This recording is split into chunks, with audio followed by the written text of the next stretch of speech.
오늘 제목이 좀 여러분들이 기대했던 그런 제목이 아닐 겁니다. 원래 원제 주보에 실기 이전에 제가 만든 제목은 성탄을 위한 하나님의 침묵, 성탄을 위한 하나님의 기다리심입니다. 우리는 성탄절 그러면은 굉장히 많은 그 오해가 있는데 거기에 대해서 우리 신자만이라도 분명하게 하나님께서 우리에게 주신 성탄을 통해서 주신 축복을 똑바로 알기를 바라는 마음에서 오늘 이 말씀을 여러분과 함께 나누고자 합니다. 구약의 마지막 책들, 구약 성경의 마지막 책들과 그리스도께서 이 땅에 오신 오늘 우리가 읽은 본문의 이 말씀 그 사이에는 바로 신구약 중간기라고 우리는 부릅니다. 그 신구약 중간기 동안에 하나님으로부터 오는 예언의 말씀이 없었기 때문에 400년의 침묵기라고 일반적으로 부릅니다. 그러나 사실 그 기간에 대한 역사적인 일들은 이미 하나님께서 다니엘서 2장으로부터 11장까지 이미 예언을 해 놓으셨어요. 다니엘을 통해서. 그러니 진정한 침묵이라기보다는 이미 하나님께서 다니엘 선지자를 통해서 그 기간 동안에 인류 역사에 일어날 일들을 미리 예언케 하시고 이제 침묵 기간을 하나님께서 가지셨던 것입니다.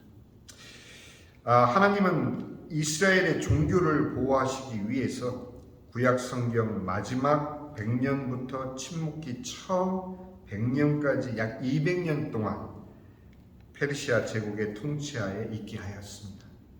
그때 당시 그 사람들이 생각할 때는 정말 외국 페르시아의 그런 압정에 시달린다 생각할 수 있었겠지만 사실 그것은 유대인들의 종교를 보호하기 위한 하나님의 은혜였다라는 것을 나중에 역사가들이 뒤늦게 그것을 발견하게 됩니다.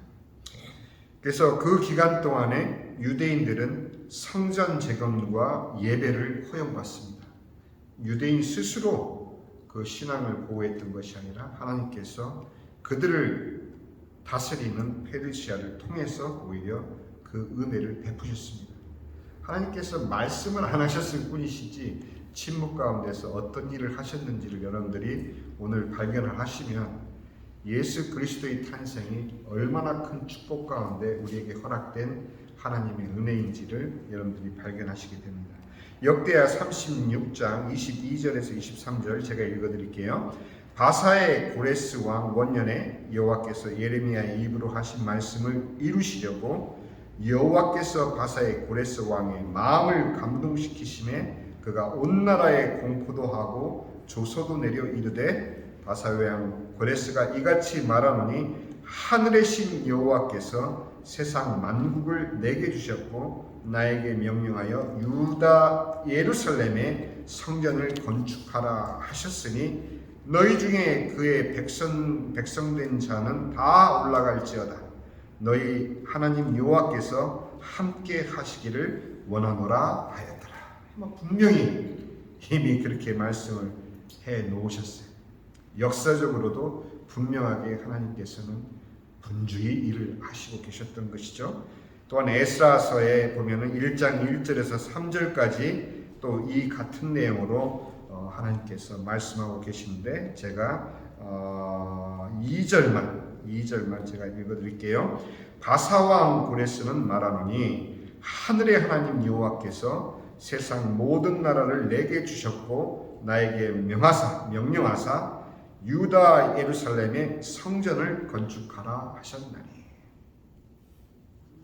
이는 마치 그 폭풍이 몰려오기 전에 고요한 것처럼 그리스도의 사역을 그리스도 예수의 사역을 위한 무대를 준비하기 위해서 이 400년의 중간기 동안에 하나님께서는 여러 가지 중요한 사건들을 통해서 유대 민족들과 또 주변 이방 민족들을 영향을 끼치셨습니다. 역사적으로 이것은 여러분들이 조금만 관심을 가지면 맹목적으로 성경을 보는 게 아니라 성경과 관련된 그 그러한 부분을 역사적으로 조금만 관심을 가지면 바로 드러나는 사실적인 이야기인 겁니다. 근데 그때 당시에 보면은 유대인들과 다른 나라에서 온 이방인들 모두가 종교에 불만을 느끼고 있었습니다. 유대 민족이 불만을 느꼈던 것은 율법을 더더욱 강화하기 위해서 출현한 바리새인들, 또 종교와 정치와 또 이런 모든 사회적 지위를 함께 누리는 사두개인들, 이 두 파의 어떤 의미에서는 횡포죠. 그 횡포로 이 유대인들은 사실 스스로의 종교를 지켜주시는 하나님의 보호 가운데서도 그들은 갈등하였고, 재미있는 것은 이교도들이 자기들이 믿고 있는 다신교에 불만을 느끼기 시작했다라는 것입니다. 그 이유가 이제 좀 이따 제가 말씀드리는 것은 다른 이유가 아니라 로마인과 헬라인은 이제 그들의 신화에서 벗어나 헬라어와 라틴어로 쉽게 읽을 수 있게 된 히브리어 성경에 관심을 갖기 시작하면서부터 이교도 사람들이 눈을 뜨게 되었던 것이죠.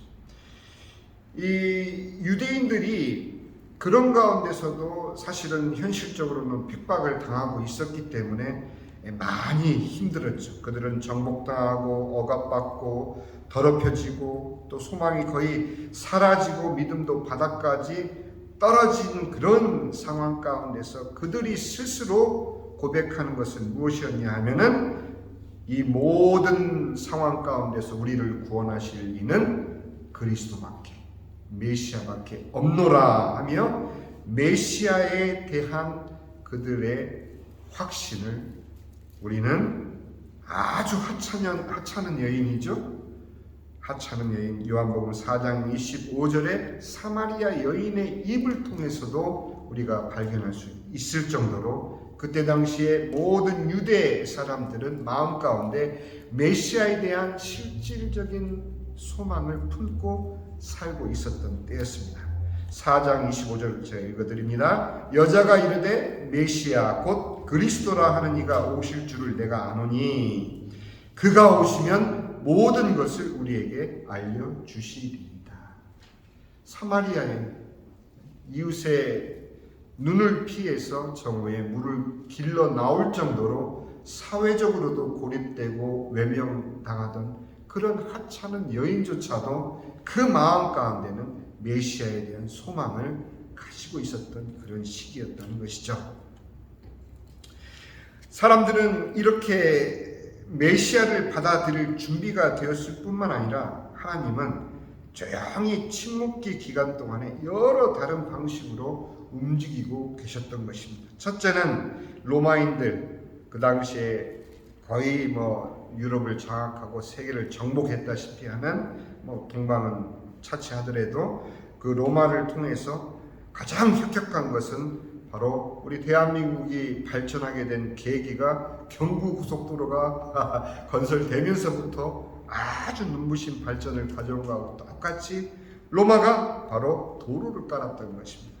그래서 첫 번째는 복음 전파를 돕기 위해서 로마가 도로를 깔았고, 또 그 당시 사람들은 그 알렉산더 대왕이 아주 짧은 생애를 살았지만 그가 그처럼 거의 전 세계를 정복하다시피 한 그 배경 속에는 무엇이 있었냐 하면 알렉산더 대왕은 바로 아리스토텔레스의 제자였어요. 그는 헬라 사상과 헬라 문화를 그가 정복하는 모든 정복지마다 강요하다시피 하며 그 헬라 문화를 전파하기 시작했습니다.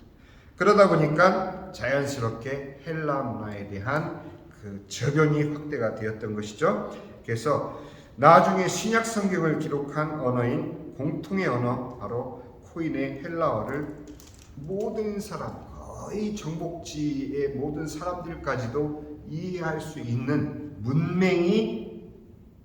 문맹이 퇴치되는 그런 놀라운 배경을 하나님께서 만들어 오셨습니다. 지금 헬라어 배우기가 얼마나 어렵습니까? 그런데 그때는 알렉산더 대왕이 거의 강압적으로 모든 정복지마다 이 헬라 문화와 사상을 강제로 심었던 것이죠. 세 번째는 복음을 더 편만하게 전파하는 것을 돕기 위해 여행하기에 불편하지 않은 바로 중요한 자유와 평화를 그때 그 당시에 누릴 수 있었던 것이 바로 하나님의 침묵기 400년 동안 하나님께서 그리스도의 사역을 위해서 침례 요한의 외침 때까지를 포함한 모든 세상 준비를 하나님께서 하고 계셨던 것입니다.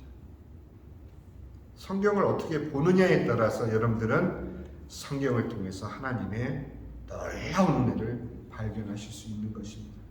말라기 선지자의 마지막 외침을 마치 하나님께서 두 번 다시 너희들을 향한 나의 은혜는 없다 하며 400년 동안 삐지신 걸로 생각하시면 절대 안 된다는 얘기예요. 바로 그리스도의 탄생, 오늘 우리가 읽은 이 누가복음 2장에 육신이 되어 이 땅에 오시는, 제가 이 2장 1절에서 7절까지의 말씀을 본문으로 잡은 이유는 이것은 어떤 감정도 개입되지 않은 역사적인 그리스도의 탄생에 대한 누가의 기록이기 때문인 것입니다.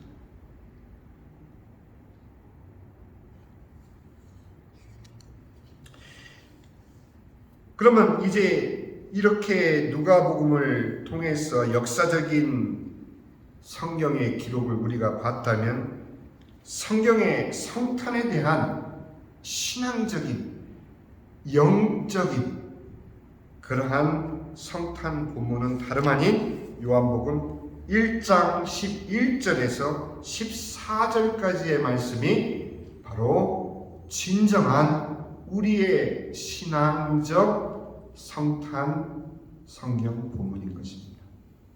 여러분들 다 알고 계시겠지만 제가 다시 한번 읽어드리겠습니다. 자기 땅에 오매, 오셨죠?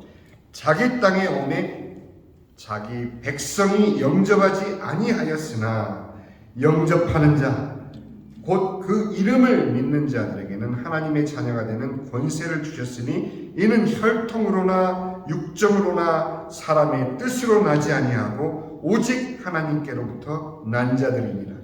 말씀이 육신이 되어, 바로 성탄의 분명한 하나님의 약속의 말씀이 성취되는 것이죠. 우리 가운데 거하심에 우리가 그 영광을 보니 아버지의 독생자의 영광이요 은혜와 진리가 충만하더라. 아까 목사님께서 크리스마스 성탄 기분이 요즘 코로나 때문에 안 나는 시대를 우리가 살고 있노라 말씀하셨는데 사실입니다. 왜? 크리스마스는 세상을 들뜨게 하는 절기였기 때문입니다. 사람들의 마음속에 저마다 무엇인가 좋은 일을 생각하고 또 이웃을 생각하고 따뜻한 마음을 갖는 그것이 바로 성탄의 스피릿으로 우리는 알고 지금까지 살아왔는데, 제가 왜 이 소중한 성탄절 날 하나님의 침묵에 대해서 말씀을 드리느냐 하면, 우리가 성탄을 진정으로 기뻐하고 감사하고 그 성탄이 우리 신앙의 가장 중요한 대들보로서 확인을 받지 못하면 여러분들은 성탄의 분위기에 휩쓸려 그냥 가장 중요한 하나님의 복음을 놓치는 그런 결과를 가져오기 때문입니다. 칼날의 양면처럼 성탄이 주는 그 들뜬 기분은 믿는 신자에게 그 신앙을 고취시키는 그런 역할도 하겠지만, 자칫 잘못 그 마음에 진정한 복음 없이도 성탄의 기분에 의해서 내가 믿는 것처럼 스스로를 속게 되는 그런 역할을 하는 것이 성탄의 기분이기 때문에 여러분들이 오늘 우리가 함께 나누는 이 메시지를 정말 여러분들이 이성적으로, 신앙적으로보다 이성적으로 먼저 이해하시고 신앙적으로 가슴에 품으시기를 바랍니다. 우리가 처한 현실적으로 보면 오바마 전 대통령 때부터 시작된 크리스마스를 대신한 해피 홀리데이라는 말이 이제 벌써 사람들에게 굉장히 익숙해지고 거의 매스컴상에서는 메리 크리스마스라는 그런 표현은 사라져버린 것을 여러분들이 못 느끼십니까? 그렇다면 여러분들 스스로 자신도 모르게 스며들고 있는 거예요. 매스컴에서 또 모든 광고 문구에서 메리 크리스마스를 찾아보기란 정말 하늘의 별따기입니다. Almost 99% say happy holiday. 서로에게 부담이 없는 거예요. 이것저것 따지지 않고 당신의 종교가 뭐냐, 종교가 있냐 없냐, 당신이 뭐 보수냐 진보냐, 뭐 공화당이냐 자유당이냐 이런 거 따지지 않고 가장 중도적인 표현이 해피 홀리데이 하면 모든 것이 everything is fine. 이게 우리의 현실인 것입니다. 제가 메리 크리스마스라는 그 구호를 강조하기 위해서 드리는 말씀이 아니라 이것이 어떻게 흘러와서 어떻게 우리를 나 자신도 모르게 스며들게 만들어 우리는 믿노라 하지만 정작 주님의 복음을 비껴가는 삶을 살 수 있을지도 모르는 두려움 때문이다. 제가 좀 만연치기 때문에 말을 끝까지 들어보셔야 됩니다. 한 번은 제가 가게 앞에 서 있었는데 건널목, 가게 앞에도 왜 이렇게 건널목 표시가 돼 있잖아요. 그 파킹락까지 가기까지 도로가, 작은 도로가 있기 때문에 한 차가 오더니 저는 그냥 서 있었어요. 서 있었는데 차가 오더니 딱 서는 거예요. 서서 가지를 않아요. 그래서 내가 이상해가지고 이렇게 쳐다봤더니 어떤 그 아주 그 현숙해 보이는 아주머니께서, 미국 아줌마가 창문을 내리면서 Come on, young man. 저를 옆면으로 불러주셔요. I have a Christmas spirit. That's why I'm waiting for you. 안토나, come. 이러는 거예요. 그래서 그 얘기는 뭐냐면 내가 건너갈 줄 알고 자기는 크리스마스 스피릿을 가지고 네가 건너가기를 기다리고 있었는데 왜 안 가냐? Why don't you go? 막 이러는 거예요. I'm just waiting someone. I'm sorry. 그러고는 그 할머니가 웃으면서 손 흔들면서 지나갔는데 그분이 그렇게 말씀하신 크리스마스 스피릿, 사회적으로도 사라져가고 있을 뿐만 아니라 우리 마음속에서도 점점 잊혀져 가고 있는 것은 아닌지. 저는 가장 두려워하는 것은 크리스마스가 예수 그리스도의 탄생을 축하하는 날임도 모르고 단지 명절로 즐기는 사람들이 점점 늘어가고 있다는 현실이 가장 두려운 것입니다. 중국의 크리스마스 때에는 코로나 이전에 여기보다 더 화려하고 찬란한 네온 사인이 휘황찬하게 크리스마스 이브를 수놓았던 것이 바로 중국이었습니다. 그들은 이유도 몰라요. 이유도 모르고 그 이유에 대해서 말을 하지 못하게 하면서 서양에서 즐기는 크리스마스를 함께 즐기기 위해서 얼마나 크리스마스를 성대하게 치렀는지 여러분들 아십니까? 그러나 절대 오해해서는 안 되는 것은 성탄절이 예수님이 이 땅에 오심을 기뻐하는 것만으로 결코 구원받지 못한다는 사실. 아무리 성탄절날 여러분들이 기뻐하고 기뻐하는 것으로만은 우리가 구원받지 못한다는 사실을 여러분들이 분명히 이성적으로 알고 계셔야 됩니다. 그럼 내 기쁨의 이유와 원인이 무엇인지를 여러분들이 분명히 이제 확인을 하셔야 됩니다. 오직 예수님이 우리 인간을 구원하기 위해, 여러분과 우리 인간을 구원하기 위해 이 땅에 오신 하나님의 독생자이심을 믿고, 예수님입니다. 예수님이 십자가 위에서 이루신 구원이 자신을 구원하기 위해 죽으신 나와 여러분, 우리 모두 이 복음을 듣는 자들이 예수님의 죽으심이 나를 위해 십자가 위에서 죽으셨구나 하는 것을 믿고, 죽은 지 사흘 만에, 장사된 지 사흘 만에 죽음을 이기시고 부활 승천하셔서 구원받은 모든 하나님의 자녀를 위해 약속하신 대로 보혜사 성령님을 우리에게 보내주셨고, 모든 구원받은 성도들을 성령께서 지켜주시고, 구원받을 자들을 마지막 한 사람까지 구원하신 후에 약속대로, 성경의 약속대로 이 땅에 심판주로, 이제는 심판주로 재림하신다는 것을 믿는 것이 바로 복음인 것입니다. 이것을 분명히 믿는 자가 성탄을 기뻐하는 그 기쁨과 성탄의 분위기 때문에 기뻐하는 것은 천국과 지옥의 차이라는 것을 여러분들이 이성적으로 정리를 하셔야 됩니다. 기뻐하지 말라는 이야기가 아니에요.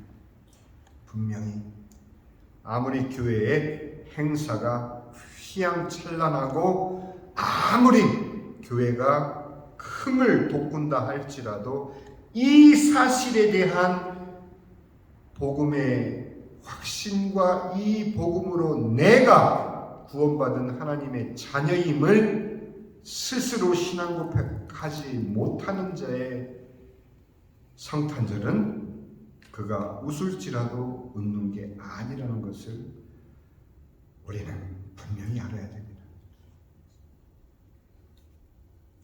이 복음으로 우리가 살고, 이 복음으로 우리의 자녀들이 살아나고, 이 복음으로 다른 영혼들을 살리는 것이 기독교의 존재의 이유인 것입니다.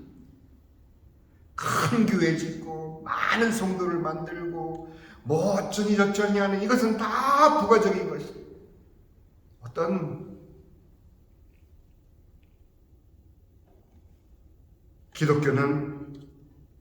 기독교의 존재의 이유는 바로 이 복음을 위해서 우리가 살고 우리의 자녀를 살리고 또 다른 영혼을 함께 살리기 위한 목적 외의 것은 기독교 존재의 이유와 상관없는 것이 여러분들이 구별할 줄 알아야 됩니다.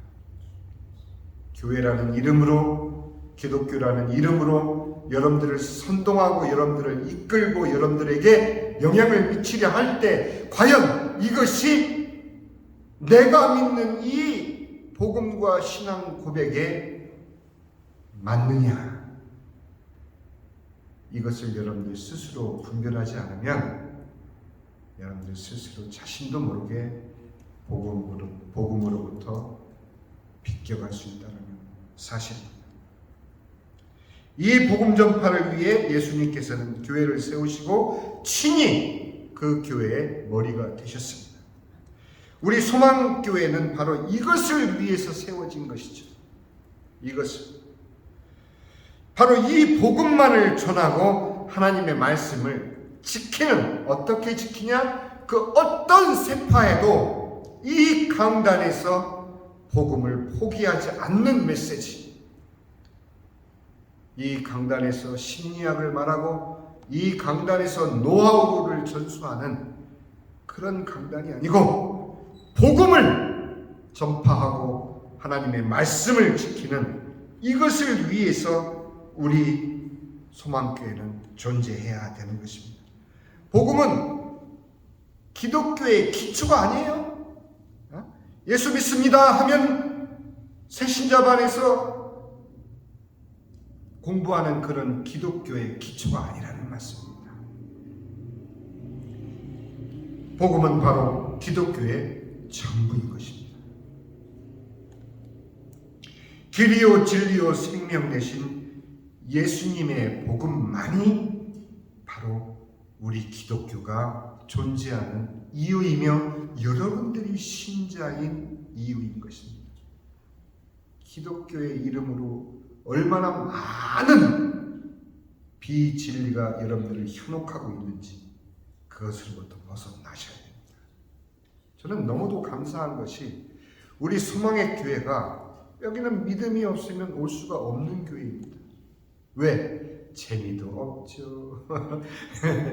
뭐 부서도 없죠.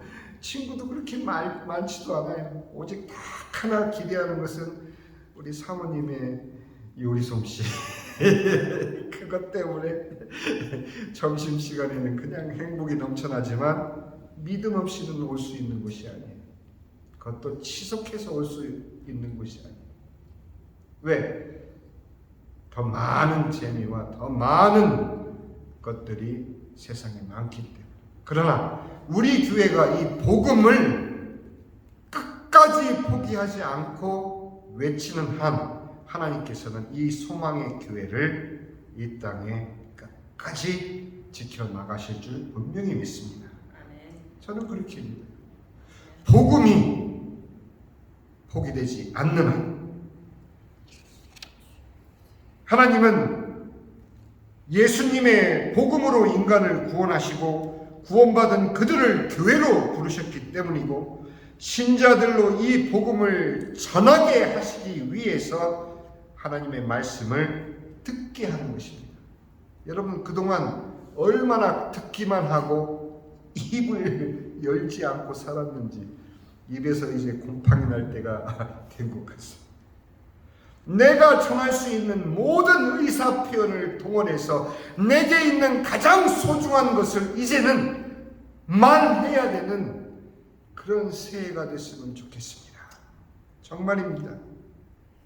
예수님께서 다시 오실 것을 우리에게 분명한 약속으로 성경에 기록하시면서 교회를 불러서 이 복음을 지키게 성경에 기록을 하셨는데도 우리 교회는 너무 편하게 복음에 대해서 너무 편하게 생각하고 있는 것은 아닌지. 어느 분이 그런 말씀을 합니다. 진정 사랑하면 행동하게 됩니다. 그렇죠. 진정 사랑하면 사랑 고백하게 돼 있고요. 그것이 우리의 신앙 고백 아닙니까? 진정 사랑하면 움직이게 됩니다. 나를 움직이는 원동력이 사랑이지 않고서는 절대로 그가 나의 제1우선 내 위치에 있지 않는 것을 우리는 솔직히 돌아봐야 됩니다. 과연 내 삶에 제일 위치에 있는 것이 최고의 위치에 있는 것이 복음인가? 자, 이제는 고린도후서 10장 4절에서 6절 말씀 제가 공독해 드립니다. 우리의 싸우는 무기는 육신에 속한 것이 아니요 오직 어떤 견고한 진도 무너뜨리는 하나님의 능력이라. 모든 이론을 무너뜨리며 하나님 아는 것을 대적하여 높아진 것을 다 무너뜨리고 모든 생각을 사로잡아 그리스도에게 복종하게 하니 너희의 복종이 온전하게 될 때에, 신자들의 복음에 대한 복종이 온전하게 될 때에 모든 복종하지 않는 것을 벌하려고 준비하는 중에 있노라. 하나님께서 과연 얼마 동안 침묵하실까요? 초림을 위해서는 하나님은 400년 침묵을 하셨어요. 자, 이제 재림을 위해서는 얼마 동안 침묵하실까요? 제가 침묵이라고 말씀하시는 것은 그분께서 요즘 직통계시니 뭐니 직접 하나님 만나는 사람들이 많은 모양인데 천만에 하나님은 침묵 중에 계십니다. 왜? 모든 이미 그분의 말씀을 성경에 담아 우리에게 주셨기 때문에. 마치 400년의 그 침묵기의 일들을 다니엘서에 미리 다니엘 선지자를 통해서 예언하게 하신 것처럼 성경에는 모든 하나님의 말씀이 들어있기 때문에 하나님은 재림 때까지 침묵하고 계십니다. 그 소리를 듣기 위해서는 직통계시 받은 분들을 따라다닐 것이 아니라 성경을 봐야 되죠. 성경에 하나님이 이미 다 말씀을 하셨기 때문입니다. 400년의 중간기의 역사에서 우리가 보았듯이 코로나를 포함한 세상 일들, 지금 일어나고 있는 세상 일들은 모두 하나님의 일을 이루시기 위해서 하나님이 움직여 가시는 것이라는 것을 여러분들 빨리 눈치채셔야 됩니다. 코로나로 인해 세상은 리셋되어 가고 사람들의 소통 방식도 바뀌어 가고 도덕 기준도 바뀌어 가고 인식도 바뀌어 가고 모든 것이 빠르게 바뀌어 가는 세상 속에서 오직 복음에 복종되어질 수밖에 없는 신자,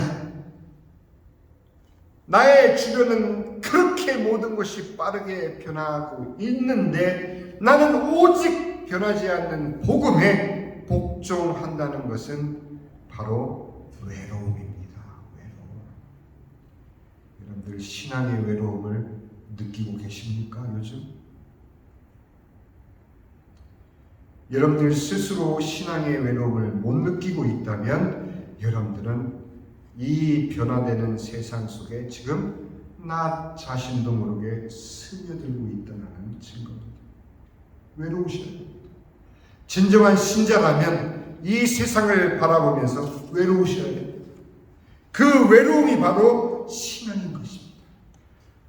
어느 누구도 알아주지 않는 나만의 외로움을 가지고 하나님 앞에 나가는 것이 바로 기도이요, 하나님을 생각하는 것이 바로 침묵 기도인 것이지, 요즘 기독교계를 강타하고 있는 명상 기도, 관상 기도 이런 데 빠지지 마세요. 점 하나 찍어놓고 기도원에 가서 점 하나 벽에 있는 점 하나 찍어놓고 그 점을 3박 4일 노려보면 헛것이 보이죠. 당연히 헛소리가 들리죠. 그게 하나님이 아닌데 멀쩡히 교육받고 멀쩡히 목회하고 멀쩡히 사역하신 은퇴하신 유명한 분들이 이 관상 기도를 자꾸 한국 기독교에 들여놓고 있다는 현실, 여러분들 관심을 안 가지니까 모르죠. 하나하나 따지면 우리 자신도 모르게 얼마나 많은 것에 지금 스며들고 있는지 여러분들은 아셔야 됩니다. 오직 하나 우리가 복종해야 될 것은 바로 복음. 이 복음에 복종하는 신자들의 외로움, 그 외로움이 여러분들을 오늘날 신자로 구별시켜 주실 것입니다. 아멘. 세상을 바라보면서 외로우셔야 됩니다. 그래야 신자인 것입니다. 여러분들이 신자임을 부끄럽게 여기지 마시기 바랍니다. 로마서 1장 16절 17절에 내가 복음을 부끄러워하지 아니하노니 이 복음은 모든 믿는 자들에게 구원을 주시는 하나님의 능력이 됨이라. 다른 말씀들보다 제 마음을 가장 아프게 뚫고 들어온 것은 내가 복음을 부끄러워하지 아니하노니. 여러분이 신자임을 부끄럽게 여기지 마시기 바랍니다. 여러분의 교회가 작은 개척교회임을 부끄럽게 여기지 마십시오. 여러분 인생에 있어서 지금이 바로 기회인 것입니다. 온전히 여러분 자신에게, 하나님과 여러분 1대1 자신에게 집중할 수 있는 가장 소중한 시간과 기간이 바로 이 코로나 기간이에요. 마음대로 여행도 못 가죠. 마음대로 마실도 못 다니죠. 마음대로 할 수 있는 것이, 모든 것이 지금 제약을 받고 있는 지금 여러분들 스스로가 신앙의 외로움 가운데서 하나님을 독대하는 축복된 기간이 바로 지금이라는 사실을 잊지 마시기 바랍니다.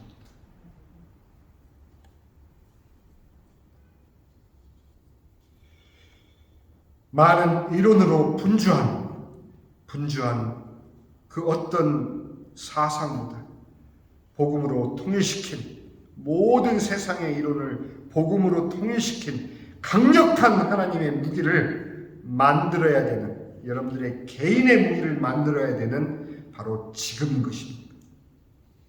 분주하지 마세요. 너무 그렇게 여기저기 뭐가 있대 뭐 그렇게 여기저기 다닐 필요가 없어요. 인터넷 보면은 다 나오지 않습니까? 그런데 중요한 것은 여러분들 마음속에서 하나님이 듣고자 하는 신앙 고백, 이 복음밖에는 내가 붙잡을 것이 없노라. 내가 당장 내일 하나님의 부름을 받아 이 세상을 떠난다 할지라도 내가 지금 만족한 것은 주님이 내 안에 내주하시기 때문인 것을 아시는 신자라면 삶의 모습이 달라질 수밖에 없습니다. 부끄럽다고요? 복음이? 이제는 입을 여시기 바랍니다.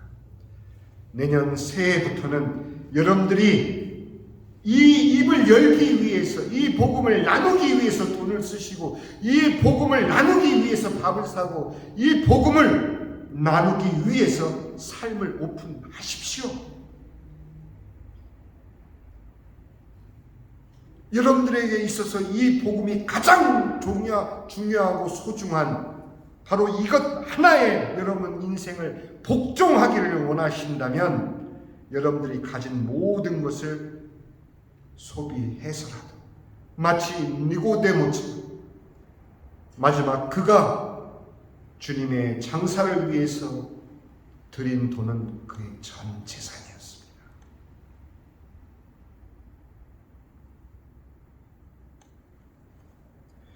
역사에서는 침묵하고 있지만 내려오는 전통에 의해서 들어보면 니고데모는 그렇게 전 재산을 주님을 위해서 바쳤을 뿐 아니라 사내들인에서도 쫓겨나고, 당연하죠.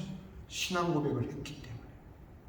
신앙 고백을 한 니고데모는 그 모든 지위에서 쫓겨나고 나중에 그는 순교했다라는 전통의 이야기가 들려오고 있습니다. 그걸 믿고 안 믿고를 떠나서 당연한 거 아닙니까? 신앙 고백을 이처럼 성경에 기록될 정도로 주님의 마지막을 끝까지 장사 지내시고 나서 과연 그가 입술을 꼭 담고 예수 믿는 신앙을 숨겼을까요? 이제는 입을 여셔야 됩니다. 내 나이가 몇인데? 아니요. 주님이 오라 하시는 그 날까지 내가 진정 신자라면 복음을 나누기 위해서 시간을 쓰십시오.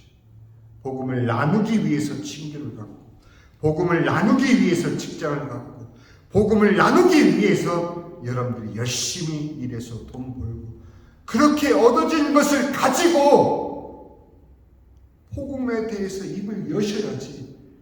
심지어는 내 사랑하는 가족들에게도 침묵하시는 이유가 무엇입니까?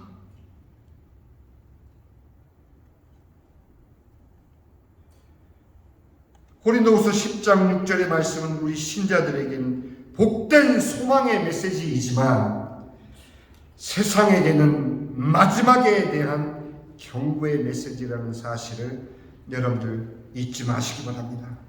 너희의 복종이 온전하게 될 때에, 신자들의 이 같은 복음에 대한 복종이 온전하게 될 때 모든 복종하지 않는 다른 것들을 멸하려 준비 중이다. 이게 바로 하나님이 오늘 성탄절날 우리에게 주시는 하나님의 성경을 통한 메시지인 것입니다. 준비 중이세요. 무엇을 위해서?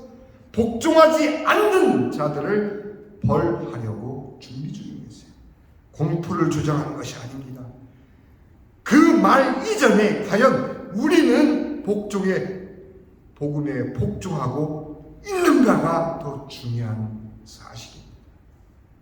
여러분들은 복음에 복종하고 있는지, 복음을 위해서 인간들의 실제 역사 속에 400년의 침묵으로 준비하신 하나님, 그 하나님이 이제는 심판의 주님으로 다시 오심을 위해 준비 중에 계시면서 그때의 심판의 기준을 바로 우리 신자들에게 두셨다는 사실, 예수님의 복음에 대한 우리의 복종 여하의 기준을 삼으셨다는 사실.